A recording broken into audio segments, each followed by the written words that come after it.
म्हणजे तुमची इच्छाशक्ती, या 3 विषयावर आज आपण बोलणार आहोत आणि मग नंतर शेअर करणार आहोत. तर आपण, मला काही प्रश्न आहेत. प्रामाणिकपणा म्हणजे काय आणि तो कसा दिसतो, असा माझा प्रश्न आहे. प्रामाणिकपणा म्हणजे काय, तो कसा दिसतो? मला काय म्हणतो, ऑनेस्टली म्हणजे प्रामाणिकपणा. परंतु नुसतं ऑनेस्ट म्हणजे मला असं वाटतं नुसतं ऑनेस्ट असून चालत नाही, तर त्याची प्रॅक्टिस केली पाहिजे.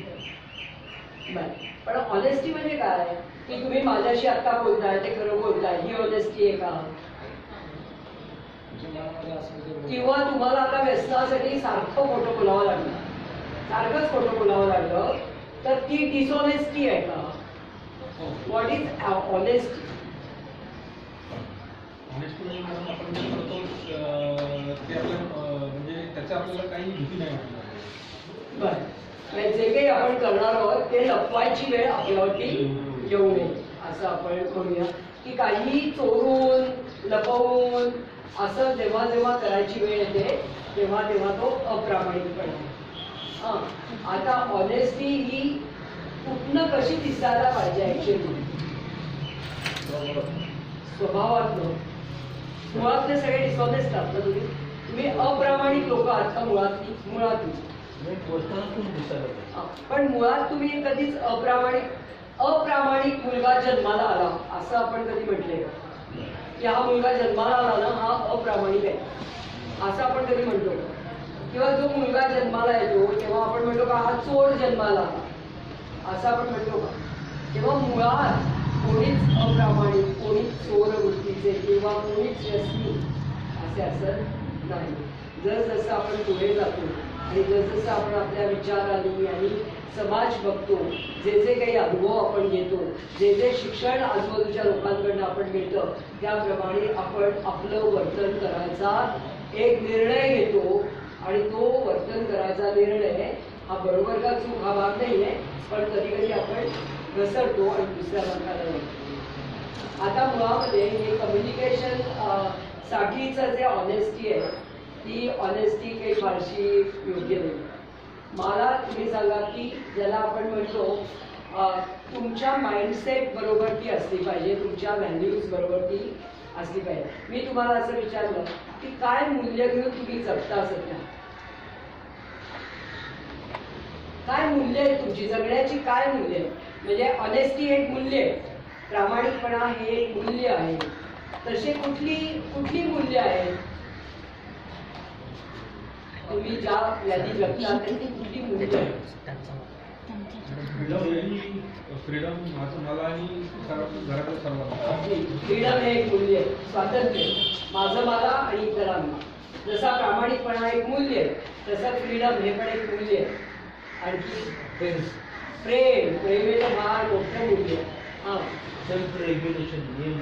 ओके, ते नियमन करणं, स्वतःचं नियमन करणं हे एक मूल्य आहे. आणि वक्तशीरपणा हे एक मूल्य आहे. आपले विचार दुसऱ्यांवरती न लादणं हे एक मूल्य आहे. काही माझे विचार दुसऱ्यांवरती न थोपवणं हे एक मूल्य आहे. सचिन तुला लक्ष आहे, माझे गुण नाही आहे, तर हे एक मूल्य आहे. तुमची काय काय मूल्य घेऊन तुम्ही जगलात सांगा मला. हे मी आता जी सांगितली ती मूल्य, प्रामाणिकपणा, वक्तशीरपणा, समतेने राहणं म्हणजे लोकांवरती आपले विचार न लादणं, स्वतंत्रता, प्रेम, नियमनाने राहणं, शिस्तीने राहणं, ही सगळी मूल्य आहेत. तर आपल्या आयुष्यात आपण कुठली मूल्य पकडून राहिली? सगळ्या गोष्टी लिगली करणे, इलिगल कुठली गोष्ट नाही करणे. फॅन्टास्टिक. लिगली जाणे म्हणजे ट्रॅफिक नियमांपासून सगळं पाळणे. की आता ट्रॅफिक इथे लाल लाईट तर मी थांबेन, मग तिथे पोलीस आहे की नाही मी बघणार नाही, पोलीस नसेल तर मी पळीन. किंवा आपला सगळा एनर्जी कुठे जाते माहितीये का? आपली सगळी एनर्जी कुठे जाते की कोणी मला चोरी करताना बघत नाहीये ना, इथे आपली एनर्जी सगळी लावतो. म्हणजे मी काय जे करीन ते मी पकडला कसा जाणार नाही याच्यावरती माझी सगळी एनर्जी लागलेली असते. आणि ते मूल्य नाही, ते मूल्य नाही. मी जे काही करीन ते योग्यच करीन हे मूल्य. फरक कळतो तुम्हाला? मी माझी चोरी पकडली कशी जाणार नाही याच्यातच सगळं डोकं लावतो आपण. म्हणजे मी दारूची बाटली आणली तर मी ती कुठे लपवू म्हणजे मी लोकांना ती दिसणार नाही. मग पार त्या टॉयलेटच्या फ्लशच्या टाकीमध्ये सुद्धा मी ती लपवतो कारण लोकांना दिसत नाही मग ती. मग कुठे कुठे कुठे कुठे वरती मजल्यावरती पोतं गुंडाळून पार त्या याच्यामध्ये ढकलून देतो म्हणजे लोकांना दिसणार नाही. आणि लोकांना दिसलं नाही की तुम्हाला असं वाटतं काय जिंकली आपण कारण कळलंच नाही. आता तुम्ही सांगा मला दारू पिणारा माणूस गांजा पिणारा माणूस तुम्हाला मराठी येतं का हिंदी ब्राऊन शुगर घेणारा माणूस हा त्याचं वस्त्र लपवू शकतो का? वस्त्र लपवू शकतो नाही लपवू शकतो. जसं मांजरीला खूप वाटतं आपण डोळे मिटून दूध पितोय जग आपल्याला बघत नाहीये असं त्या मांजरीला वाटतं. पण आपण बघतोच ना मांजर दूध पिटून डोळे मिटून दूध पिते. तेव्हा तुम्हाला कितीही असं वाटलं की आपण सगळी एनर्जी निघायला तर आता एक विचार असा करा ऑनेस्टली प्रामाणिकपणे की मला आता हा इथे एनर्जी लावायचीच नाही. सगळं लपवा चक्रीमध्ये मला एनर्जी लावायचीच नाही. मी कुठलंही काम असं करणार नाहीये की जिथे ज्याच्याकडून मला लपवावं लागेल जेणेकरून मला खोटं बोलावं लागेल जेणेकरून मला काहीतरी उडवाउडवीची उत्तरं द्यावी लागेल जेणेकरून मी काहीतरी सतत तुम्हाला माहिती आहे का तुम्ही डिसऑनेस्ट ज्यावेळी असता तुम्ही अप्रामाणिक ज्यावेळी असता त्यावेळी तुमचा चेहरा बोलतो असं तुम्हाला माहिती आहे का? तुमची बॉडी लँग्वेज बोलते तुमचं सगळं शरीर बोलतं की तुम्ही खोटं बोलताय. तुम्हाला असं वाटतं घरची लोक खूप मूर्ख आहेत का? घरची लोक खूप मूर्ख आहेत असं वाटतं तुम्हाला पण ती नाही आहे. पण ज्यावेळेस समजा मी घरी जातो तर स्वतःला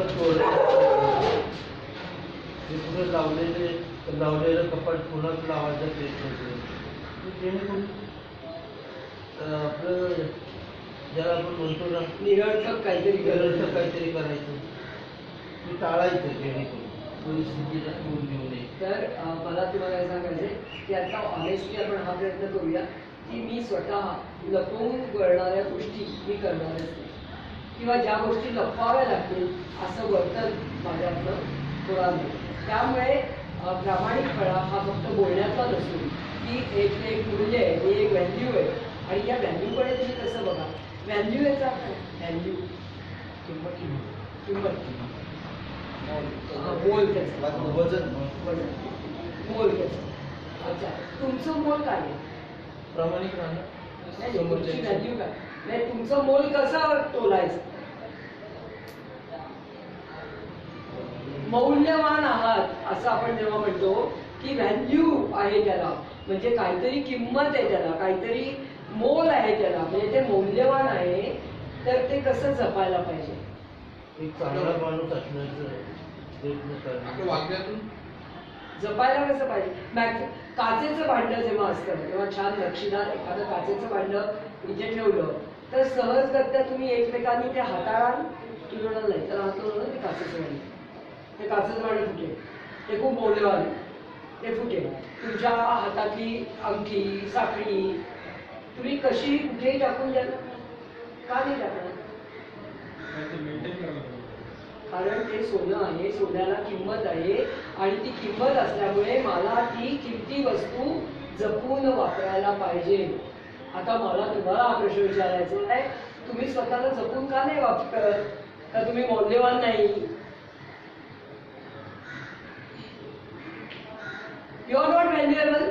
तुम्हाला नाही असं वाटतं तुम्ही व्हॅल्युएबल नाही आहात तुम्ही मौल्यवान नाही आहात का? माणसं म्हणून तरी का होईना तुम्ही माणसाच्या जन्माला आलाय म्हणजे काहीतरी मौल्यवान आहात ना तुम्ही. नाही तर माणसाचा जन्मच मिळत नाही असं म्हणतात मला माहिती नाही. मग मी जर का मौल्यवान आहे जशा मी माझ्या मौल्यवान गोष्टी नीट ठेवतो तसं मग मी मला का नाही नीट जपत? माझी काळजी मी का नाही घेत? मी दारू पिऊन कुठेही पडतो मला लाज आणि अपराधीपण यांनी ग्रासलेलं असतं. मला कमालीची भीती वाटत असते मला कमालीची चिंता वाटते. कशासाठी? तुम्हाला हे का वाटतंय? कारण तुम्ही तुम्हाला जपत नाही. आणि ऑनेस्टी हे एक जपण्याचं साधन आहे. मी काही पण मी शिक्षा भोगायला तयार आहे, पण मी आता खोटं बोलणार नाही. काही पण करायला माझी तयारी आहे, पण मी जे काही असेल ते प्रामाणिकपणे सांगणार. आणि तुम्ही ते सांगू म्हणजे प्रामाणिक माणसांना ना काही गोष्टी लक्षात नाही ठेवाव्या लागत. म्हणजे मी याला उत्तर काय दिलं, त्याला उत्तर काय दिलं, मला एकच उत्तर द्यायचं. मग मी आता जोशींना काय बरं मगाशी उत्तर दिलं, आता अमितला काय बरं उत्तर, अमितला नाही मला करावं लागेल. जे जोशींना उत्तर द्यायचं तेच अमितला द्यायचंय, तेच मला गोविंदला द्यायचंय, तेच संग्रामला द्यायचंय. मला एकच करायचंय सगळं, मला नाहीच वेगवेगळं काही करायचं. नाही मला फक्त पाण्याचं ग्लास. तुम्हाला कळतंय ऑनेस्टीचा अर्थ कळतोय का? ऑनेस्टी हे मूल्य आहे हे कळतंय का? ऑनेस्टी मूल्य आहे त्यामुळे ते जपायला पाहिजे हे कळतंय का?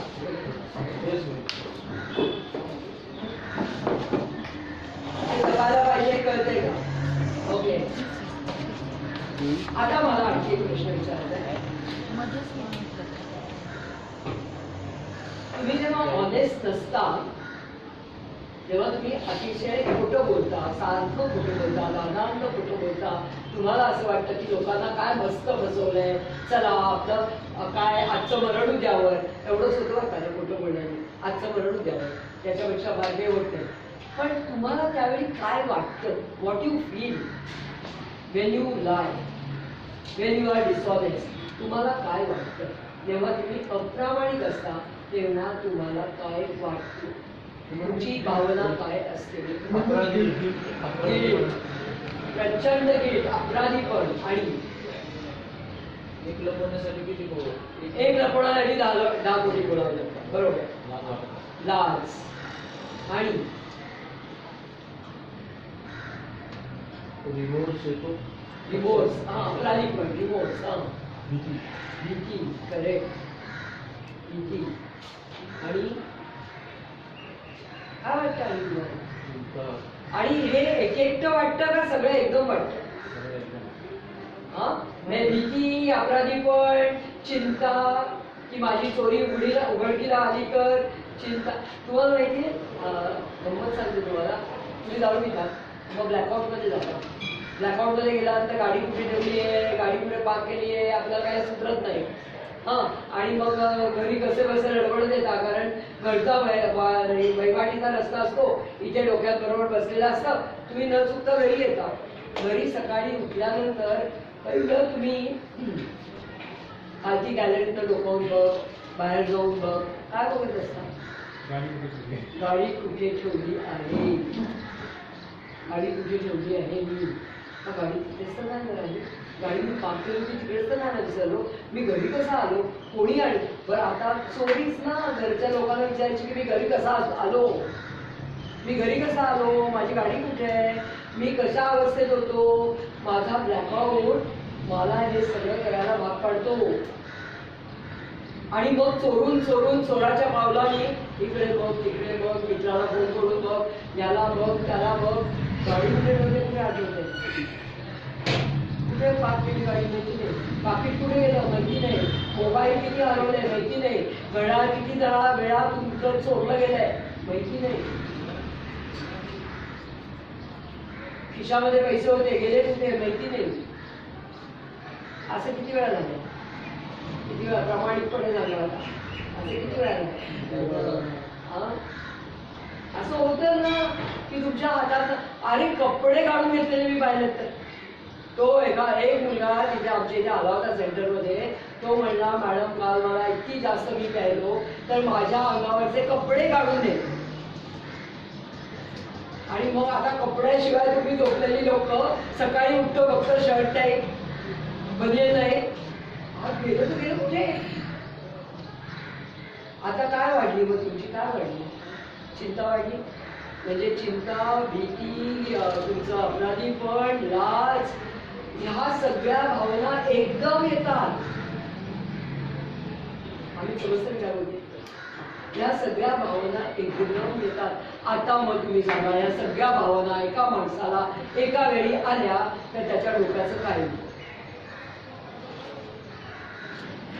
त्याच्या डोक्याचा काय उगावी तुम्ही इमॅजिन करून बघा की या सगळ्या भावना मी ॲट अ टाइम फेस करतोय, तर व्हॉट यू विल डू, तुम्ही काय कराल मग? जाऊन परत जाऊन पिणार, कारण या भावना तुम्हाला ओव्हरपॉवर होतात, तुमच्यावर हावी होतात, तुम्हाला त्या अशा पगडा तुमच्यावरती बसतो आणि तुम्ही काय करता तर तुम्ही परत जाऊन पिता. आता या दुष्टचक्रामध्ये तुम्ही अडकले. आता दुष्टचक्रामध्ये ही एक घटना झाली, अशा अनेक घटनाला घटना होत जातात. त्याचं मॅग्निट्यूड, त्याचा स्कोप, त्याचं एकूणच त्याची व्याप्ती किती मोठी झाली. आणि असं वर्षानुवर्ष नाही, तुमच्या व्यसनाचा पिरियड जर का 4 वर्ष, 5 वर्ष, 10 वर्ष, 15 वर्ष असेल, अशी वर्षानुवर्ष तुम्ही ते करताय, तर त्या इमोशन्स किती मोठ्या झाल्या. मला कळते मी काय बोलते, किती मोठ्या झाल्या. आणि हे तुम्ही का करताय मला कळत, हे कशासाठी चाललं, ते का होत आहे, का करता तुम्ही सगळं. जेव्हा की तुम्हाला या सगळ्या सहन होत नाहीत इमोशन, त्याच्यासाठी जाऊन तुम्हाला दारू प्यावी लागते, तर तुम्ही हे सगळं का करता.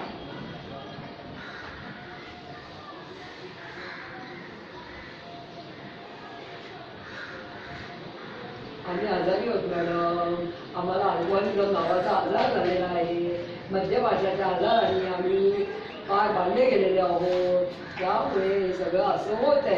असं वाटतंय का तुम्हाला? किती छान आहे ना, परत आजाराचं नाव घ्यायचं की चला आजारी होत ना, मग काय तू फिरणारच ना, आजारी आहे. जाणीवच होत नाही ना आजाराची, त्यामुळे होते. पण मग आता निदान आता घडते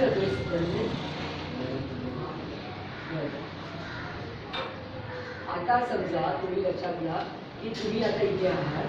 आता साधारण 24 ते 72 तासांमध्ये तुमच्या शरीरातली दारू किंवा जो काही पदार्थ असेल तो गेलेला असेल, तेव्हा आता तुमचं शरीर दारू अथवा इतर पदार्थ मागणार नाही, बरोबर. मग आता हा विचार चालू करायचा, कारण विचाराने अजून तुम्ही तिकडे आहात. आता विचार बदलायला आपण हा विचार चालू करायचा की एवढं मोठं ओझं मी का घेतो. मला मी तुमच्या शूजमध्ये जाऊन बघूच नाही शकत की एवढ्या इमोशन डोक्यावर घेऊन काय होईल आपलं. तर मला हे नकोच आहे. मला साधं सोपं सरळ आयुष्य जगायचं. मला इतक्या अशा गोष्टी कुरघोड्या नाहीच करायच्या. मला साधं आयुष्य जगायचं, आणि साधं आयुष्य मी आनंदाने, काळजी मीठ भाकरी असेल पण मी ते आनंदाने काय, मला नाही काय करायचं. समज नाही काय बोलते, कोणी समजतं काय बोलते, समजतं. तर ही ऑनेस्टी. मग मी ऑनेस्टी विषयी काय काय सांगितलं सांगा, पटापट सांगा, मग मी पुढे जाऊ. मी काय म्हणलं, ऑनेस्टी हे काय आहे. ज्या गोष्टीला मूल्य आहे ती गोष्ट आपण कशी वापरतो, काळजीपूर्वक. मग तुम्हाला मूल्य आहे तर तुम्ही तुम्हाला कसं वापरणार. ऑनेस्टीमध्ये आपण मी स्वतःशी प्रामाणिक राहत नाही, म्हणजे गिल्ट राहते, गिल्टमुळं पासून रिमोर्स राहतो. किती इमोशन्स त्याच्याबरोबर येतात. तुम्ही जेव्हा अप्रामाणिक असता तेव्हा किती इमोशन्स तुमच्याबरोबर येतात, आणि त्या सगळ्या इमोशन्स खूप तीव्र आहेत. भीती, चिंता, अपराधीपणा आणि लाज, या चारही इमोशन्स खूप तीव्र आहेत. लोकांचं काय होईल. तुम्ही तुमच्या नजरेतनं पडलेले असता, तुमच्या लक्षात येते का. तुम्ही तुमच्या नजरेतनं पडता, तुम्हाला कोणीही काही बोलायची गरजच नाही. खरं तर आपणच आपल्या नजरेतनं इतके पडतो की मला नजर वर करून बघणंच आवडून जातं.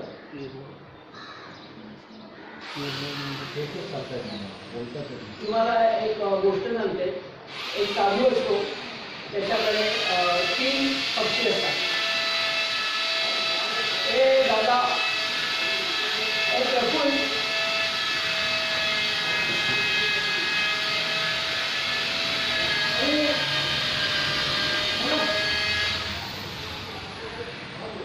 किती वेळ लागेल दादा.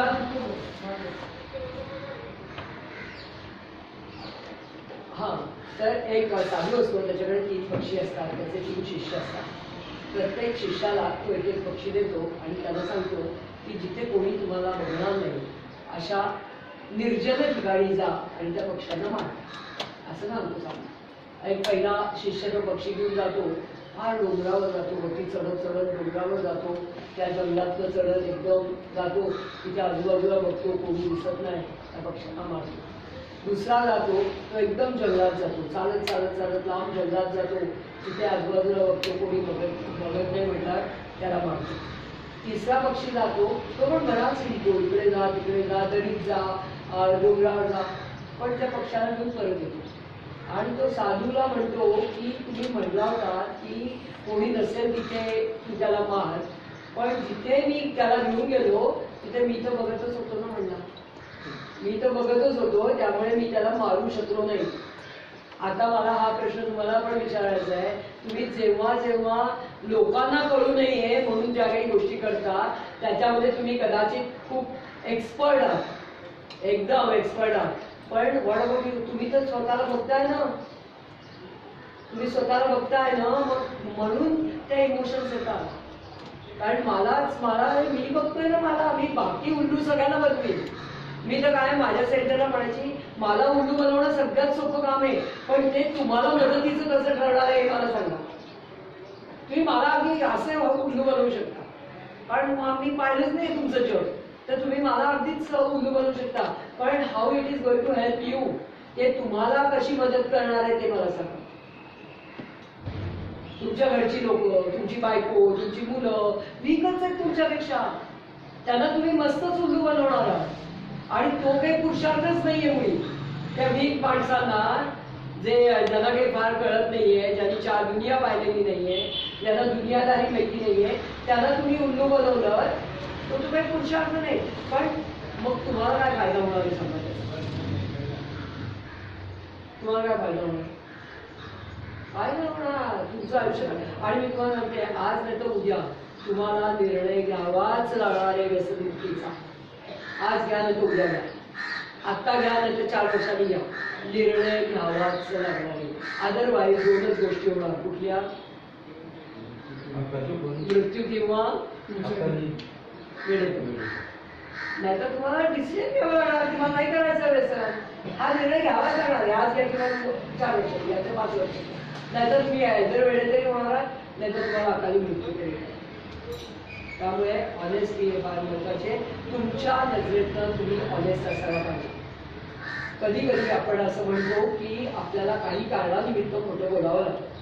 म्हणजे एक अशी गोष्ट सांगतात, परत एक गोष्ट सांगते तुम्हाला, की एक माणूस होता आणि एका बाईच्या मागे कोणीतरी गुंड लावले होते. तर ती बाई ज्या दिशेने पळत गेली त्या दिशेत त्याला माहिती होतं त्या माणसाला की या बाई या दिशेने पळत गेल्या. तो गुंड त्याच्या मागे आला आणि त्यांनी विचारलं की बाई कुठल्या दिशेला पळत गेल्या, तर त्यांनी सांगितलं समोरच्या दिशेला गेल्या. त्याला माहिती होतं बाई या दिशेला पळत गेल्या, पण त्यांनी सांगितलं समोरच्या दिशेला पळत गेल्या. आता याला डिसऑनेस्ट माणूस असं म्हणायचं का? नाही. त्यांनी त्या बाईंचं हित पाहिलं, दुसऱ्यांचं हित जपण्यासाठी जेव्हा आपण खोटं बोलतो किंवा स्वतःच. आता तुम्हाला तुमचे मित्र भेटले आणि मित्रांनी सांगितलं चल जरा लावूया तू या संध्याकाळी बसू, आणि तुम्ही सांगितलं छे आज माझी आई जरा बरी नाहीये, तिला मी घेऊन दवाखान्यात चालू आहे, तर हे खोटं बोलणं म्हणजे तुम्ही अप्रामाणिक आहात का? चांगल्या गोष्टीसाठी, कारण तुमच्या हिताची ती गोष्ट आहे म्हणून तुम्ही ती अप्रामाणिकपणे सांगितली. बरोबर आहे की हिताची गोष्ट आहे, म्हणजे जिथे माझं हित आणि माझ्या घरच्यांचं आणि माझ्या आजूबाजूच्या लोकांचं हित जपलं जातं, आणि त्याकरता मी जेव्हा खोटं बोलतो, किंवा तुम्ही घरी बसला किंवा दारू प्यायला जायचं नाहीये आणि तुम्ही तुमच्या बायकोला किंवा आईला सांगितलं माझा अमुक अमुक मित्र आला तर त्याला सांग मी घरी नाहीये, तर व्हॉट इज दॅट? ते अप्रामाणिकपणा आहे? तो नाही, तो शहाणपणा आहे, तो शहाणपणा. त्यामुळे ऑनेस्टी लक्षात घ्या की मला माहितीये मी हे काय करतोय, मला लक्षात येत आहे की मी हे का करतोय, कारण मला अदरवाईज मी मला जपू शकतो म्हणून हे काय ऑनेस्टी समजलं. दुसरा आहे तो ओपननेस, म्हणजे ओ म्हणजे ओपननेस म्हणजे मोकळेपण. तुम्हाला मी प्रश्न विचारला समजा की are you open to know about yourself, तुम्ही कसे आहात हे तुम्हाला जाणून घेण्यासाठी तुम्ही मोकळे आहात का? तुम्ही मोकळेपणाने समजा मी असं ठरवलं की प्रत्येकाचं एक मूल्यमापन करायचं आणि तुम्हाला सांगायचं की अरे तू असं असं आहेस रे बा. तर तुम्ही ते ऐकाल का तुम्ही म्हणाल काही समजत नाही मॅडम मी काय असं आहे का काय. तुम्हाला आजपर्यंत 1000 वेळा घरातल्या लोकांनी सांगितलंय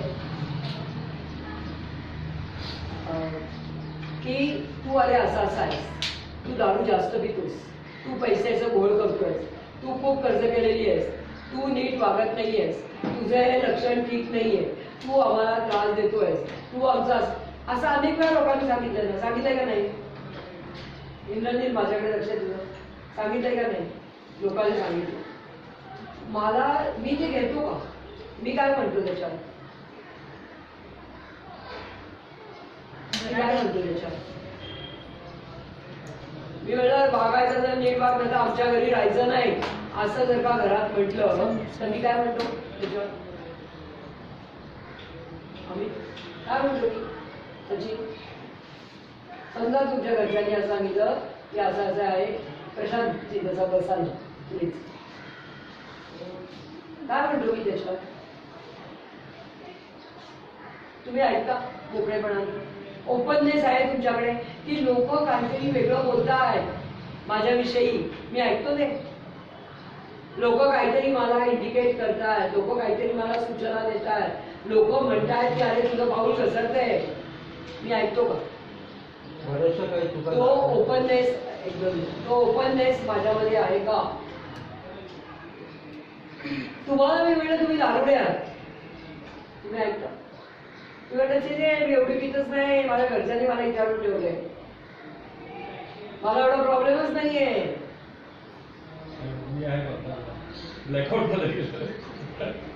बऱ्याचशा चुका झाकण्याचा माझा प्रयत्न. मी नाकारतोच ना सगळ्या गोष्टी. मी जितकं नाकारतो तेवढा मी बंद बंद होत जातो. मी जेवढं म्हणतो असं वाटतं का तुम्हाला मी विचार करतो तुला असं वाटतं का मी जरा जास्त तिथं मी विचार करतो मी जरूर त्याच्याकडे बघेन. हा ओपननेस माझ्याकडे नाहीच आहे. I not open. मी मोकळा राहणार नाहीच आहे. मला कायम असं वाटत असतं की मी जो काही आहे मी बरोबर आहे आणि मी जे काही करतोय ते बरोबर आहे. तर मला मी मोकळा आहे. आता मी तुम्हाला सांगितलं की तुम्ही 2 महिने प्रोग्राम केल्याशिवाय इथनं जायचं नाही. आधी ओपन पण आहे. तुम्ही मोकळे आहात का त्यासाठी का तुम्हाला 10 दिवसांनी घरी जायचं काय 2 महिने प्रोग्राम केल्याशिवाय घरी जायचं नाही असं मी म्हटलं तर तुम्ही ते मोकळेपणाने स्वीकारणार आहात का. आम्ही नो त्याची स्वीकारणार आहे का. आपल्याला स्वतःला आपण बंद करून टाकलंय लक्षात घ्या. आणि जोपर्यंत तुम्ही मोकळे होणार नाही जोपर्यंत तुमचं शरीर आणि मन मोकळं होत नाही तोपर्यंत तुमची रिकव्हरी होणार नाही. कृपया असं समजू नका. कोणी इथे जसं आपण जातो ना रस्त्यातनं जातो आता देवळात जातो देऊळ दिसते की आज जातो नमस्कार वगैरे करतो तसं हे सेंटर आहे का. इथे काहीतरी कारणाने लोक येतात ना. इथे कोणी पाहिलेत का नॉन अल्कोहोलिक्स आले किंवा अल्कोहोलिझम किंवा ॲडिक्शन मध्ये काम करणाऱ्या व्यतिरिक्त लोक इथे आली आहेत सहज आलो वगैरे बघायला असं कोणी येतं इथे तुम्ही काहीतरी कारणाने इथे आलेला. जेव्हा डोक्यावरनं पाणी गेलेलं आहे तेव्हा तुम्ही इथे पोचलेले आहात. जेव्हा तुमच्या घरच्यांना तुमची अतोनात काळजी वाटते तेव्हा तुम्ही इथे आलेले आहात. बरोबर की चूक. मग मला तो ओपननेस नको का. मी ते ओपनली मान्य करायला नको का. मी ते ओपनली स्वीकारायला नको का. तुम्ही ओपनली दुसऱ्यांना स्वीकारता का. तुमची बायको तुमची आई तुमचं वडील तुमचा भाऊ तुमची बहीण त्यांना ते जसे आहेत तसे तुम्ही स्वीकारता का त्यांना. येस ते जसे आहेत तसे स्वीकारता. पहिली पायरी आहे तेव्हा ती परिस्थिती मी बघू शकत नाही ती स्वीकारण्याची प्रसन्नता मला दे. मग ती प्रसन्नतेने स्वीकारता का तुम्ही त्यांना. आता शिकायला आपण नाही स्वीकारतो. आपण त्यांच्या चुका दाखवतो. आपण त्यांना म्हणतो तू मला काय बोलतेस तुझ्यावर काय चुका आल्या. लहानपणापासून मला अमुक अमुक व्हायचं होतं तू होऊ दिलं नाहीस. लहानपणी मला अमुक अमुक करायचं होतं, तू त्याचे लाड जास्त केलेस. लहानपणी मला अमुक अमुक झालं, त्यावेळी तू जवळ नव्हतीस. पाहिजे ते बोलतो, पाहिजे ते आपण पण स्वीकारतो त्यांना. पण आपली अपेक्षा काय असते की त्यांनी मात्र आपल्याला स्वीकारावं. त्यांनी मात्र माझं एवढं 10 वर्षाचं अल्कोहोलिझम पोटात घालावं. हा दुटप्पीपणा नाही आहे का? हा ओपननेस आहे. तुम्ही लोकांना स्वीकारायला लागा, आधी तुम्ही स्वतःला स्वीकारायला लागा, ओपनली स्वतःकडे बघायला लागा, तर तुम्ही इतरांना स्वीकारू शकता. नाहीतर तुम्ही इतरांना स्वीकारू शकत नाही, स्वतःला पण नाही. मी तुम्हाला आता सांगितलं की हे जे आपण बोलतोय तो हाऊसचा प्रोग्राम आहे, तो अत्यंत महत्त्वाचा आहे आणि तो तुम्हाला पुढे जाऊन उपयोगी पडेल. तर त्याच्यासाठी लागणाऱ्या या गोष्टी करा. तुम्ही करणार?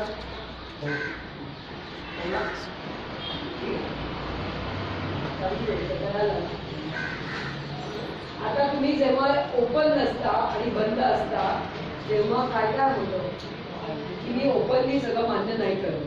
मला हा डिसीज मान्य नाही, मला ही ट्रीटमेंट मान्य नाही, मला माझं दारू पिणं मान्य नाही, मला लोक शिव्या घालतात मला मान्य नाही, माझं जे काही नुकसान झालंय मला मान्य नाही. मी कायम असं म्हणत असतो की माझं एवढं नुकसान झालेलं नाही,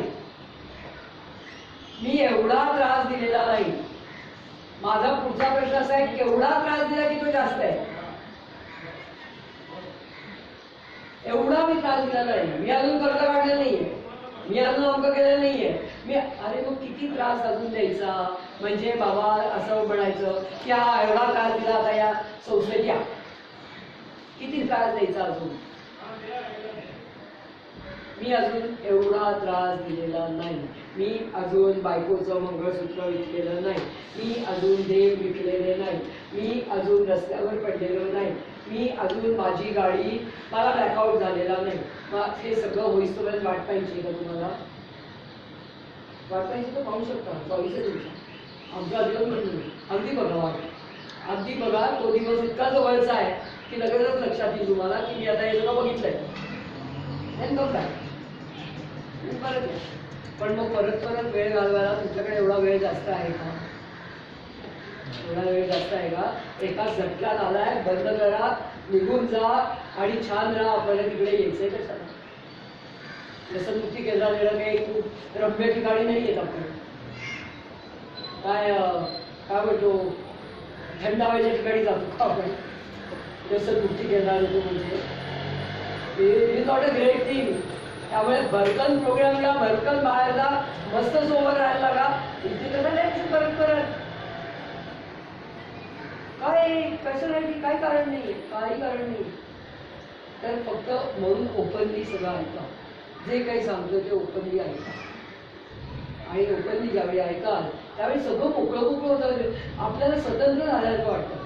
कारण मी तयार आहे सगळं ऐकायला, मी तयार आहे सगळं घ्यायला. आपल्याला मोकळंच वाटायला. मी नाही करणार, मी नाही करणार, मी नाही जाणार, मी नाही जाणार, मी नाही. आणि किती खेचता स्वतःला, किती खेचता स्वतः. नका खेचू, सोडून द्या. त्यालाच आपल्या भाषेत शरणागती म्हणतात, त्यालाच आपल्या भाषेत सरेंडर म्हणतात. सगळं सोपं होतं त्यांच्यावर, मग सोपं होतं की नाही. जोपर्यंत मी मुलग्यावर येत नाही तोपर्यंत मी मान्य करू. पण आता केव्हा यायचं? तुझ्या आता फार पावलांवर याची वेळ आली, सरपटण्याची वेळ आली. याच्या मिटिंगमध्ये असं सांगितलं जातं. आणि तिसरा भाग आहे तो म्हणजे विलिंगनेसचा आहे. विलिंगनेस याचा अर्थ इच्छाशक्ती. वर्ग बसला होता असा, स्टुडंट्स होते, काही विद्यार्थी होते, मास्तर होते. मास्तर विद्यार्थ्यांना विचारत होते की काय रे मुलांनो, सायकल शिकायची आपल्याला, काय काय लागेल? तर एक मुलगा म्हणला सायकल लागेल ना, शिकायची आहे ना, सायकल लागेल. दुसरा म्हणला नुसती सायकल असून उपयोग नाही, त्याच्यावरती सीट लागेल. अगदी बरोबर. तिसरा म्हणला हो पण चाकं पाहिजे आणि चाकाला ट्यूब पाहिजे. दुसरा म्हणला अगदी बरोबर. चौथा म्हणला पायडील पाहिजे, पायडीलशिवाय त्याचं काय शिकणार. सहावा मुलगा म्हणला की शिकवणारा पाहिजे ना कोणतरी. तर म्हणला अगदी बरोबर सर, म्हणजे बरोबर आहे, शिकवणारा पण पाहिजे. मग सातवा मुलगा म्हणला आणि म्हणला की सर सायकल शिकण्याची इच्छा पाहिजे तर सायकल शिकता येईल. आता बघा तुमच्याकडे इथे एचं लिटरेचर आहे, इथे लोक तुमचे ग्रुप्स घेतात, इथे तुम्हाला व्यवस्थित अन्न पाणी सगळं मिळतं, इथे तुम्हाला स्वतःला वह्या आहेत ती स्वतःविषयी लिहिण्यासाठी सगळं आहे, इथे तुम्हाला एची मिटिंग होते, इथे म्युझिक होतं, इथे सगळं आहे. पण तुमची इच्छाच नाही आहे काही घेण्याची, तर कसं व्हायचं? हे सगळं नाहीये आणि इच्छा असेल तर हे सगळं मिळालं. इच्छा तिथे मार्ग म्हणतो ना, where there is a will there is a way. इच्छा तिथे मार्ग. तुमची इच्छाशक्तीच कमी पडते. माझी इच्छाच नाहीये मुळात, मला नाहीच सोडायची ती दारू. मला असं वाईटच आयुष्य जगायचंय काय, कारण इच्छाशक्ती जितकी प्रबळ तितके तुम्ही व्यसनापासून लावून, म्हणून तो विलिंगनेस की तुम्ही ती प्रबळ करा, ती इच्छा वाढवा. इच्छा असेल तर मार्ग दिसेल. तुम्ही म्हणा की मला नाही येत, मग तुमचे कशी दिसते ती इच्छा, कशी दिसते? कारण 100 वेळा लोक म्हणत नाही हे शेवटचं बाबा, आता मी परत नाही दारू घेणार, आता मी परत नाही इथे येणार. बरं असं म्हणतात परत येतात, म्हणतात परत येतात. कुठे कमी पडते ती इच्छाशक्ती? कशी दिसते ती इच्छाशक्ती? तुम्हाला सगळ्यांना इच्छा आहे का दारू सोडायची? दारू सोडायची इच्छा आहे, मग ती कशी दिसेल इच्छा? कुठल्या तुमच्या प्रयत्नातून दिसेल? तुम्ही काय कराल त्यासाठी? कारण ती आपल्या वर्तनातून दिसते. इच्छा सोडणं किंवा इच्छा दारू पिण्याची नसणं हे माझ्या वर्तनातून कसं दिसेल? मी काय केलं की दिसेल? टाइम टेबल केलं की दिसेल. आणखी काय केलं की दिसेल? ऍक्शन. काय करायची ती ऍक्शन? जे कोणी काय सांगतं आपण त्याला, म्हणजे उदाहरणार्थ फॉलोअप ठेवला, बाबा हा रूल फॉलो करायचं, इच्छा दिसते. ऐकण्याची क्षमता, बरोबर आहे, तो ऐकतोय बरं, इच्छा दिसते. तो मुद्दाम उठून दारुड्या मित्रांबरोबर जात नाही बरं का, इच्छा दिसते. तो घरी काम करायला लागला बरं का, इच्छा दिसते. तो कामावरती रोज जातो, इच्छा दिसते. ही सगळी वर्तनातनं दिसते ना आमची इच्छा. नाहीतर मी नुसताच म्हणतो हो सोडायची आहे, हो सोडायची आहे, पण काय होत नाही. कारण की इच्छाशक्ती कमी पडते, तो विलिंगनेस कमी पडतो. त्यामुळे इच्छा प्रबळ करायचा, रोजच्या रोज प्रयत्न करा की माझी इच्छा प्रबळ असली पाहिजे. मला याच्यापासून लांब राहायचं, मला दारूपासून लांब राहायचं, माझी इच्छा ती प्रबळ असली पाहिजे. आणि रोज सकाळी मी म्हणेन की मला दारूपासून लांब राहायला पाहिजे. हे देवा माझ्या त्या इच्छेमध्ये बळ दे, त्या इच्छेमध्ये ताकद दे की मी ती पुढे एक्झिक्यूट करून टाकेन. मी वीक आहे मुळातला, मी अतिशय वीक म्हणजे काय म्हणतो त्याला, कमजोर आहे. माझं पटकन मी हलतो. कोणी मला मित्र वगैरे भेटला ना, मी पटकन त्याच्याबरोबर जातो. मला नाही म्हणता येत नाही, मला काही कारण सांगता येत नाही, मी पटकन जातो त्याच्याबरोबर, कारण मी वीक आहे. म्हणून त्या देवाला मागायचं की देवा तू माझी इच्छा प्रबळ कर. आणि ती जेव्हा प्रबळ इच्छा होते तेव्हा तुम्ही एक एक दिवस म्हणून तुम्ही सोबराईकडे जाल. तेव्हा इच्छाशक्ती वर्तनातनं दिसते. तुम्ही कसे वागता त्याच्यावरती ते अवलंबून. काही झालं तरी मी दर आठवड्याला इथे येणार आहे फॉलोअपसाठी. काही झालं तरी मी 2 मीटिंग बाहेरच्या करणार आहे, काही झालं. आणि जेव्हा तुम्ही करायला लागता ना तेव्हा कॉन्फिडन्स वाटतो. इच्छाशक्ती बरोबर जेव्हा आपण जायला लागतो तेव्हा भावना कुठली दिसते. जेव्हा मी म्हणतो की मला हे करायचं आहे आणि मी करतो, मी आजचा दिवस मीटिंग केली, आजचा दिवस फॉलोअप केला, आजचा दिवस मी दारू प्यालो नाही, तुमची भावना काय असते? करून दाखवायची भावना म्हणजे काय असते? आत्मविश्वास वाटतो. एक प्रकारचा आनंद असतो त्याच्यामध्ये, एक प्रकारचा आत्मविश्वास असतो त्याच्यामध्ये, एक प्रकारचं काहीतरी केल्याची कृतकृत्यता असते त्याच्यामध्ये. त्याने मी केलं. आता हे एक दिवसांनी वाढत गेलं तर काय होईल? आणखी वाढेल. किती वाढेल? एक दिवसाच्या हिशोबाने इच्छाशक्ती बरोबर तुम्ही गेलात तर कॉन्फिडन्स वाढेल, आत्मविश्वास वाढेल. तो इतका वाढेल की सोबरायची सहज येईल. काही करावं लागणार नाही त्याच्यासाठी. काही एफर्ट्स नाही करायला लागणार, सहज येईल. मग तुम्ही विचार करायला लागला आता दुसरं कुठलं मी मोठं काम करू, मी दुसरं चांगलं काय करू, हा विचार करायला लागला. त्यामुळे इच्छाशक्ती जेव्हा त्याच्याबरोबर आपण जातो, ती जेव्हा प्रबळ असते तेव्हा आपला कॉन्फिडन्स वाढतो, आपल्याला कृतकृत्य झाल्याचं फिलिंग येतं, आपल्याला एक प्रकारचा आनंद येतो. आनंद मिळाला की माझ्या वृत्ती ज्या असतात त्या खूप सकारात्मक व्हायला लागतात आणि माझ्यातनं आणखीन काही चांगली गोष्ट व्हायला लागतात. आता या दारू पिण्याच्या 10, 12, 15 वर्षाच्या काळात काय काय चांगल्या गोष्टी तुमच्या हातनं झाल्या सांगा? काय काय चांगल्या गोष्टी तुमच्या हातनं झाल्या?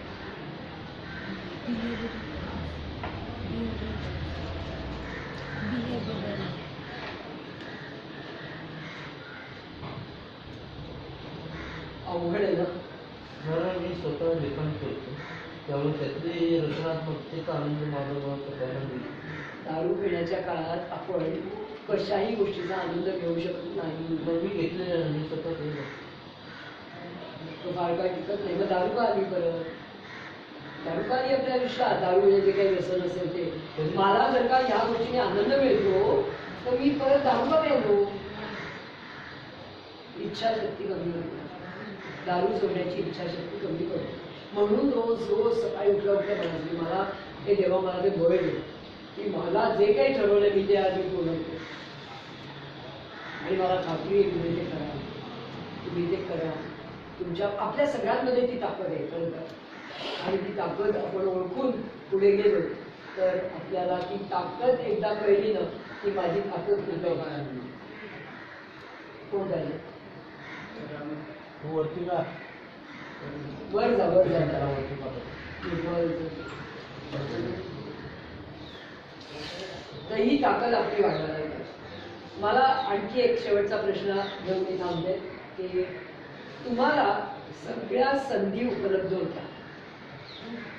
हा, तुम्हाला शिक्षणाची संधी होती, तुम्हाला काहीतरी कमावण्याची संधी होती, तुम्हाला आईवडिलांबरोबर व्यवस्थित राहण्याची संधी होती, तुमची लग्न झाली असतील तर बायका मुलांबरोबर राहण्याची संधी उपलब्ध होती. अशा किती संध्या तुम्हाला मिळाल्या आणि त्या तुम्ही घेतल्या नाही? संधी समोर होती. मी एक जॉब करत होतो आउट ऑफ इंडिया, आणि माझ्या ज्या लोकेशनला आम्ही आधी होतो त्या लोकेशनला मला अल्कोहोल मिळायचं आणि दुसऱ्या लोकेशनला माझी ट्रान्सफर केली आणि अल्कोहोल मिळत नव्हतं. ट्रेडिशनल मुस्लिम एरिया होता आणि रिमोट एरिया होता. तर की माझं म्हणजे ते इन्कम चांगलं होतं आणि मी तिकडे गेल्यानंतर मला अल्कोहोल नसल्यामुळे मी फ्रस्ट्रेट झालो आणि ती जॉब मी सोडला. संधी खरं तर चांगलं राहण्याची होती. एक तर देवानी दिलेली होती की चला त्या ठिकाणी अल्कोहोलच नाहीये तर तू केवढं तरी छान राहू शकतो. पण मी ती घेतली नाही, मी ती घेतली. मला पुढचं शिक्षण घ्यायची संधी होती, मी पुढचं शिक्षण घेतलं नाही. मला काहीतरी करण्याची संधी होती, मी केलं नाही. अशा किती गोष्टी झाल्या की तुम्हाला या संध्या होत्या ते तुमची इच्छाशक्ती कमी पडली.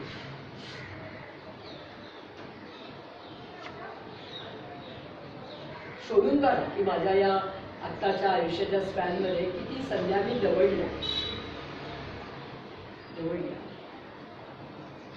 किती संध्या मी घालवल्या, कारण इच्छाशक्ती कमी. त्या इच्छेने बळ नाही घेतला. इच्छेने बळ घेतलं असतं ना तर तुम्ही ते केलं असतं. तुम्हाला गरजच भासली नसती दारूची. There are many better things to do.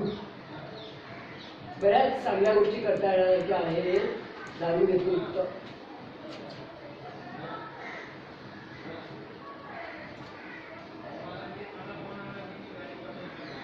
असं म्हणतात की एकदा अकबर राजाने बिरबलाला विचारलं, त्याच्यासमोर एक काठी दिली आणि विचारलं की काठी आहे बिरबल, याला हात न लावता लहान करून टाक.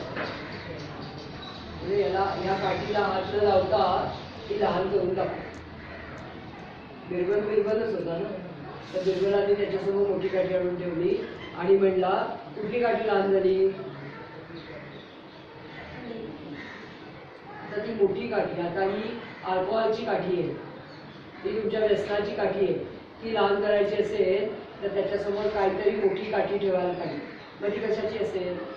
तुम्ही म्हणता जसं लिखाण, तुम्ही म्हणताय तर म्युझिक, तुम्ही म्हणताय तर काम, तुम्ही म्हणताय तर खेळ, तुम्ही म्हणताय तर काय जिम, तुम्ही म्हणताय तर शरीर सौष्ठव, तुम्ही म्हणाल की काय बाबा संगीत, कविता, काव्य, याची काठी ठेवा ना समोर. ही काठी आपोआप लहान होणार, ही काठी आपोआप लहान होणार. तुम्हाला काही नाही करावं लागणार असतं.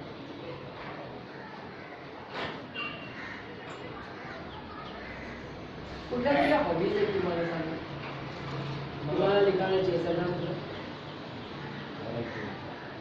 खेळ खेळायची, badminton, badminton, dance dance, carrom.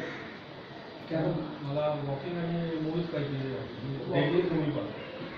Prashanti arrow आम्ही म्युझिक आणि जिम. इंद्राणी मूवी आणि वाचन. मूवी आणि वाचन. अरे तुझं नाव सांग बरं. निलेश. निलेश, तुला कशाची आवड आहे? तुला मराठी येत आहे? क्रिकेट, वाचन, शेतात काम, व्हेरी गुड. वाचनाची आवड. आता मग ती वाढ ना. आता काही वर्षात ती गेलेलं आहे सगळं. आता ही सगळी जी माझी हॉबी आहे ती